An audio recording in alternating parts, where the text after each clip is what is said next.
Hi friends, నమస్తే. నేను మీ నాగేశ్వర్ దేవులపల్లి. మీరు చూస్తున్నారు మనసేవ తెలుగు యూట్యూబ్ ఛానల్. ఫ్రెండ్స్, నిన్న జరిగినటువంటి సమావేశంలో భాగంగా ఉన్నతాధికారులతో సీఎం చంద్రబాబు నాయుడు గారు ఒక గొప్ప నిర్ణయాన్ని, సెన్సేషనల్ నిర్ణయాన్ని తీసుకోవడం జరిగింది. అదేమిటి అంటే, ఒంటరి బాలలు ఎవరైతే ఉన్నారో వారికి 4,000 రూపాయల పెన్షన్ అనేది ఇవ్వాలి అని చెప్పేసి చంద్రబాబు నాయుడు గారు నిర్ణయించడం జరిగింది. అయితే ఇందులో ఒంటరి బాలలు అంటే ఎవరు, ఈ పెన్షన్ ఎవరెవరికి ఇచ్చేటటువంటి అవకాశం ఉంది, ఇందులో ఉన్నటువంటి లోటుపాట్లు ఏంటి అనే ప్రతి విషయాన్ని మనం క్షుణ్ణంగా ఈ వీడియోలో వివరించడం జరుగుతుంది. వీడియోని ఎక్కడా కూడా స్కిప్ చేయకుండా చివరి వరకు చూడండి. అలాగే మొదటిసారిగా మన ఛానల్ని ఎవరైనా చూస్తున్నట్టయితే ప్రతి ఒక్కరూ ఈ వీడియోకి ఒక చిన్న లైక్ చేయండి. అదేవిధంగా మన ఛానల్ని సబ్స్క్రైబ్ చేసుకోండి. సబ్స్క్రైబ్ పక్కన ఉన్నటువంటి బెల్ ఐకాన్ పైన ట్యాప్ చేసి ఆల్ అని సెలెక్ట్ చేసుకోండి. మీరు ఇలా చేయడం వల్ల నేను పెట్టే ప్రతి వీడియో కూడా మీ వరకు రీచ్ అవ్వడం జరుగుతుంది. అయితే చంద్రబాబు నాయుడు గారు నిన్న పెట్టినటువంటి ఉన్నతాధికారుల సమావేశంలో ఒక ఉన్నతాధికారి మిషన్ వాత్సల్య అనే స్కీమ్ ఉంది. ఈ స్కీమ్లో భాగంగా కేంద్ర ప్రభుత్వం నుండి ఒంటరి బాలులు ఎవరైతే ఉంటారో వారికి 4,000 రూపాయల పెన్షన్ అనేది ఇవ్వడం జరుగుతుంది.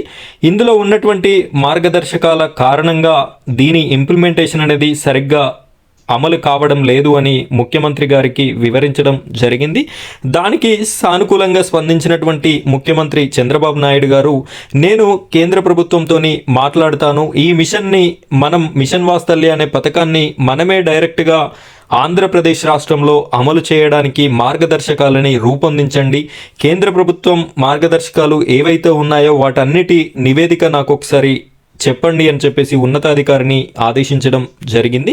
అయితే కేంద్ర ప్రభుత్వం దీన్ని ఎప్పుడు స్టార్ట్ చేసిందంటే, కరోనా టైంలో అమ్మా నాన్న ఇద్దరూ కోల్పోయినటువంటి పిల్లల యొక్క బ్రతుకు తెరువు భారం అవుతుంది, వారిని రక్షించాలి అనే ఉద్దేశంతో ఈ ఒంటరి బాలలకి 4,000 రూపాయల పెన్షన్ స్కీమ్ని అందించడానికి ఈ పథకాన్ని రూపొందించడం జరిగింది. ఇందులో భాగంగా అమ్మా నాన్న ఇద్దరు చనిపోయి అనాథలైనటువంటి పిల్లలకి ఈ 4,000 రూపాయల పెన్షన్ అనేది అందేటటువంటి అవకాశం ఉంది. వీరితో పాటుగా శాశ్వత రోగానికి గురైనటువంటి అమ్మా నాన్నల యొక్క పిల్లలకి కూడా ఈ ఒంటరి బాలల కింద 4,000 రూపాయల పెన్షన్ని అందించడం జరుగుతుంది.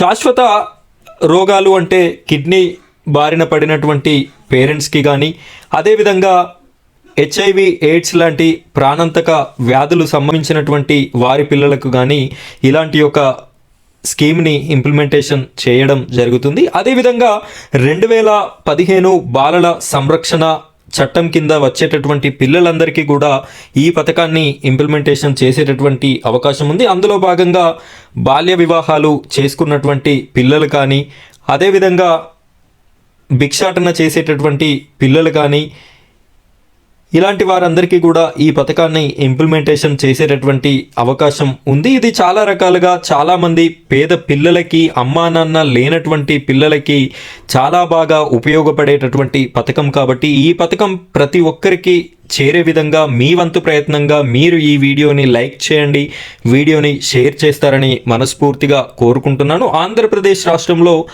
దీని అమలు కేంద్ర ప్రభుత్వం ఇచ్చినటువంటి మార్గదర్శకాల రూపకంగానే నడిపిస్తారా, లేదు అంటే అందులో మార్పులు చేర్పులు చేసి ఈ పథకాన్ని ముందుకు తీసుకొస్తారా అనేది మనం వేచి చూడాలి. త్వరలో ప్రారంభం కానున్నటువంటి ఈ పథకం గురించి మనమైతే చూడాల్సి ఉంటుంది. ఏది ఏమైనప్పటికీ మొదటగా తల్లి తండ్రి లేనటువంటి అనాథ పిల్లలు ఎవరైతే ఉంటారో వారికైతే ఫస్ట్ ప్రయారిటీగా ఈ పథకాన్ని ఇంప్లిమెంటేషన్ చేసేటటువంటి అవకాశం అయితే ఉంది. సో ఇది ఫ్రెండ్స్ ఇవాల్టి వీడియో. ఈ వీడియో మీకు నచ్చితే ఈ వీడియోని లైక్ చేయండి, అదేవిధంగా మన ఛానల్ని సబ్స్క్రైబ్ చేసుకొని సపోర్ట్ చేయండి. Thank you friends, thank you very much.